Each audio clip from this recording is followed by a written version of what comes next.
Welcome to IDA's video channel. In this video, I will show you how to analyze bulk water pipeline that is connected to a supply node or existing network or main pipeline. If I zoom closer to the long section, I have a reservoir at the starting point. But what I will do, I will swap this structure to existing node.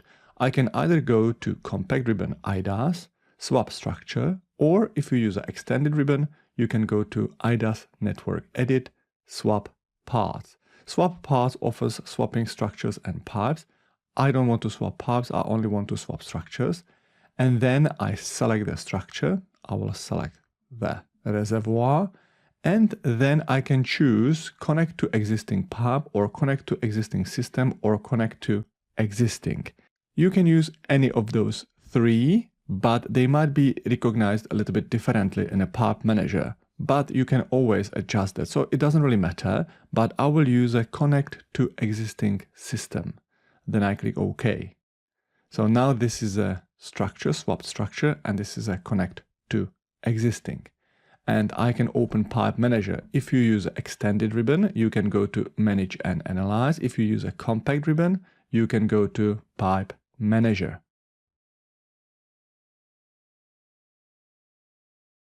As per other videos, we already set up the network type and actual network as well as the surface. And I can go directly to structures, water sources. And I swapped reservoir to connect to water source. So I'm coming here and here I need to define properties. If you see any exclamation mark somewhere, then pay attention to it. For example, if the water source name was longer than 15 characters, then you would see the exclamation mark. And this water source is actually very similar to a reservoir. In IPANET, reservoir means infinite source of water, and the tank is a specific tank that can store the water. So that's the difference between reservoir and tank. But in some countries, they use a term reservoir for tanks. So it may be a little bit confusing. So you should see a reservoir as an infinite source of water. And connect to existing is very the same. I just need to specify the properties. So it shows me here the surface elevation, the invert elevation, the depth below surface, and I can specify the pressure head. So this is a pressure that the supply node can deliver. So I can use, let's say, 35 meters. So the total head is 45.599, which is the invert elevation plus pressure head. There is also an option to define the pattern if you want to change the supplied pressure along the time. Then let's go to tank. We have a tank at the end of the network here, and the tank has a specific size, so I need to specify its properties. First of all, I need to specify the shape. There are three options: cylindrical, box, or other. I will keep it simple. I will use a cylindrical. If you use box, then you must specify the tank area. There is also an option to specify the volume curve. Then there is an invert elevation, the height above surface. If it is negative, it is below ground. Inlet position. There is an option that you can simulate the atmospheric inflow. If you use NA, not applicable, it means that the pipe is connected at the bottom of the tank. And if you specify one of those, then you must specify the inlet elevation of that connected pipe. Then there is an initial water depth.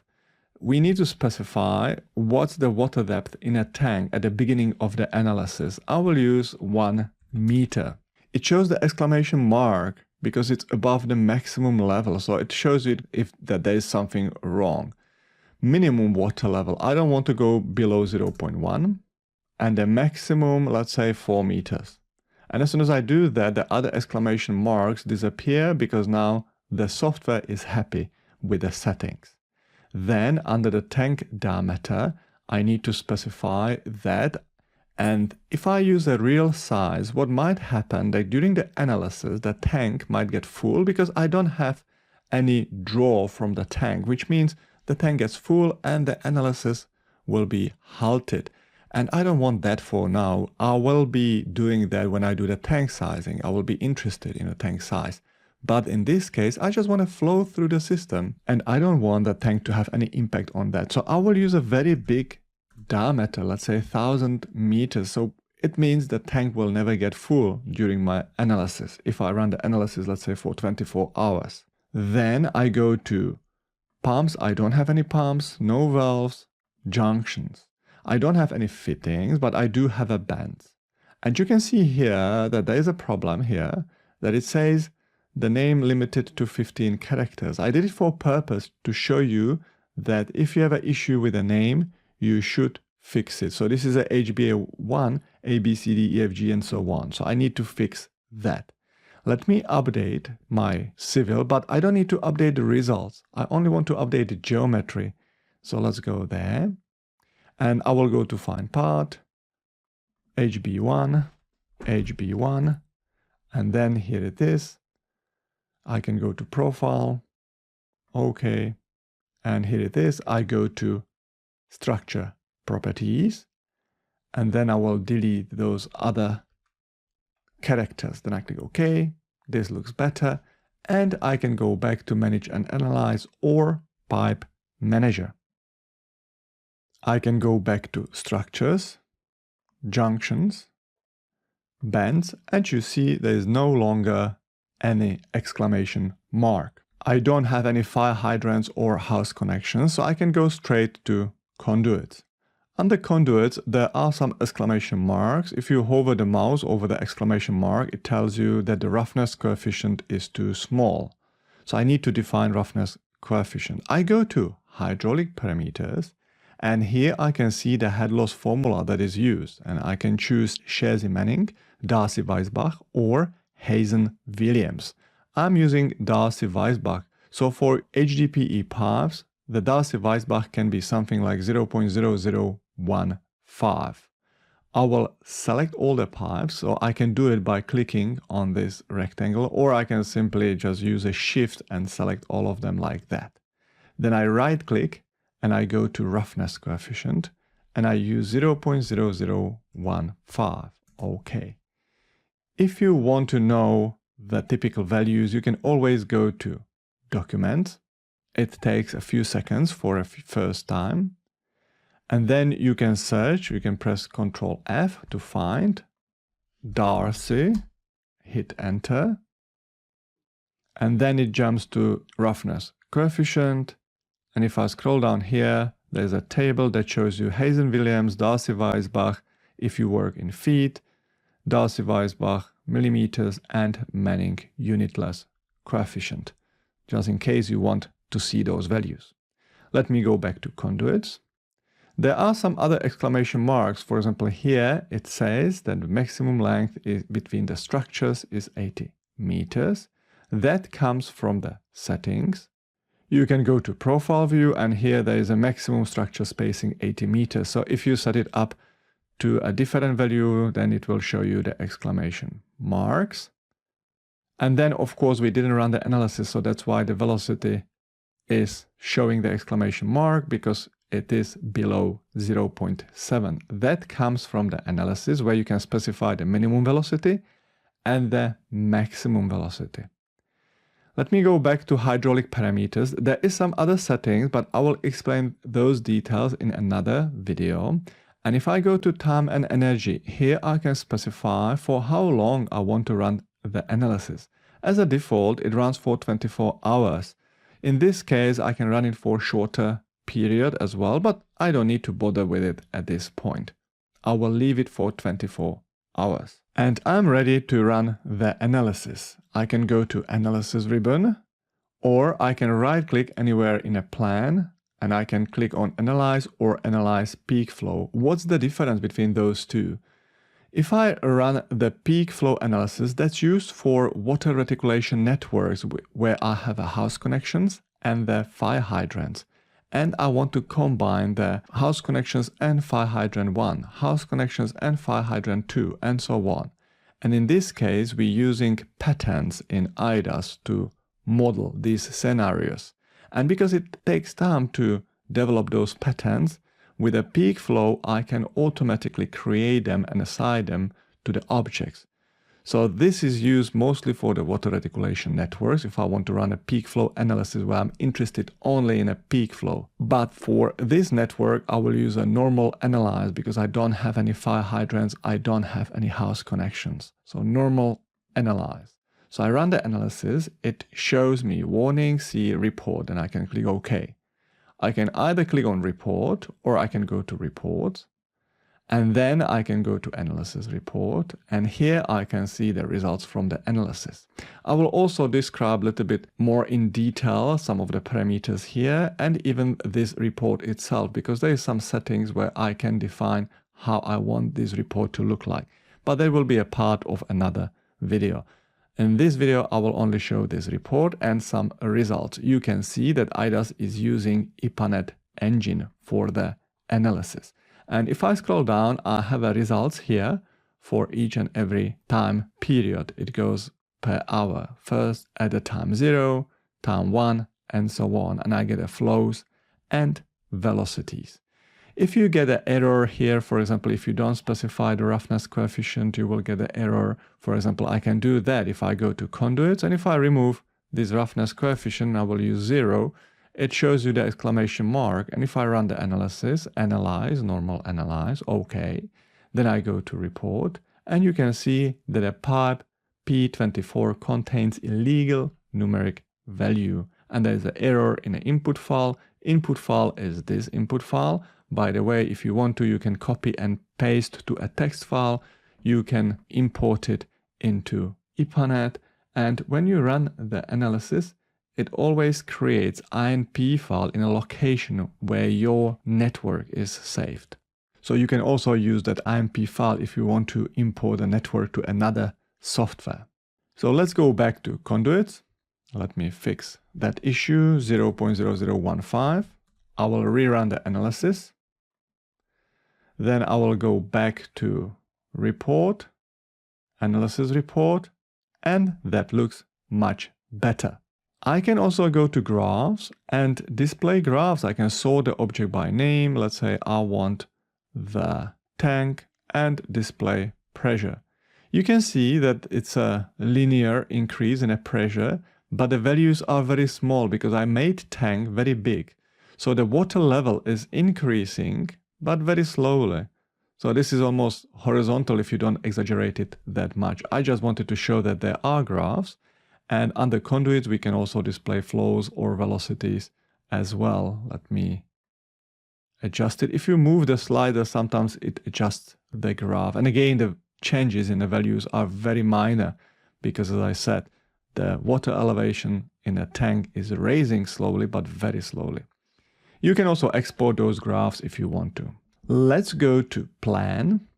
And there is also an option to display analytical model. Here I can, for example, display the pressure, and I can override the values. So I want a pressure from 30 to 34, or whatever the maximum is. I want to display, let's say, red. Okay. And all these nodes that do have a red color display or have this pressure. There's also an option to display flow and velocity for the path, but in this case, it's very constant. I will turn off analytical model. Then you can go to structures, and under the nodes, you can display pressure. You can sort by pressure. And again, you can highlight, for example, those that do have a pressure above 30. So you can highlight them in plan so you know where you have a higher pressure, or you can highlight the nodes where you have a very low pressure. You can do that as well. Then let's go to conduits, and under conduits you can display the flow and the velocity. And if I sort by velocity, you can see that there are two pipes that do have a different velocity.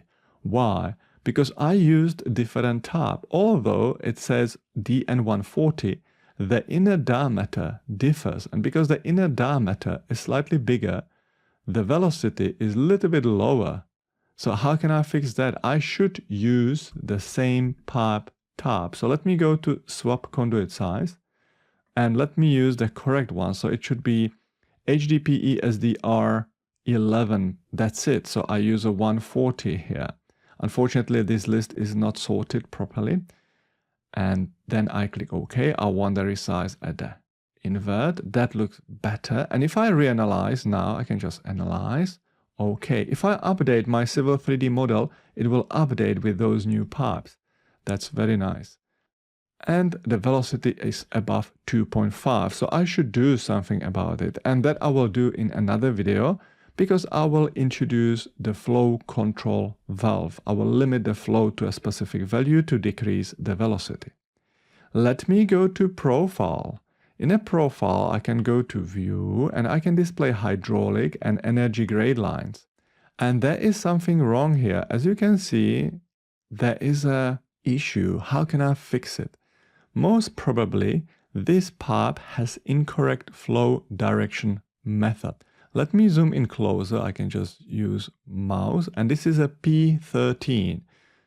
I go to ribbon Home, Update, because I want to update that pipe that I swapped. I want to update any geometry changes, but I don't need to update the results if I don't want for now. I will do it afterward. Then I go to Update. I need to find out P13, so I go to Find Part, P13. And I can go to Plan or Profile. You can see this is that pipe. Let me click OK. And if I select this pipe, I go to Pipe Properties. And then here, there is a pipe flow direction method for water networks, bulk water networks, and water reticulations. We always use bidirectional. That's very important. And then I click OK. What if I want to set it up for the entire network to make sure the entire network is correct? I can either go to Ribbon, IDAS, Water, and then there is a Swap Direction command, and then I can select the network, or I can go to Extended Ribbon, and then there is a command Direction. And again, I can select all the pipes, and I can set direction method bidirectional OK, and that sets it for the entire network. Otherwise, you would need to do it manually one by one. I can go back to Manage and Analyze or to Pipe Manager. These commands are the same, and you will see the HGL will be fixed. Let me go to Profiles, and you can see it is perfect. If I want, I can just reanalyze to make sure everything is updated, but it should be. And if I want to update results to Civil 3D, I go to Ribbon Home, I tick Update Results to Civil 3D, then I click on Update, and if I zoom to Profile View, I can see the results, the design flow and design velocity. If I want to display hydraulic and energy grade lines, I need to make sure that the layer with those objects is on, because in one of the previous exercises, we turned them off. Let me go to Layer Manager, LA Enter, then go to Filters, Water, and there's a Profile View, EGL, AGL, Water, turn that on. And if you close this manager, you will see here the hydraulic and energy grade line. If you want, you can adjust the profile view height. Select Profile View, right click, go to Profile View Properties, and then go to Elevations. And instead of using automatic height doesn't consider the hydraulic and energy grade lines for whatever reason. We can use a user specified height, and let's use something like 40 or even more, 48. OK. And here it shows the hydraulic and energy grade lines. And this is briefly about the analysis of the bulk water pipeline that is connected to a supply node or to an existing network.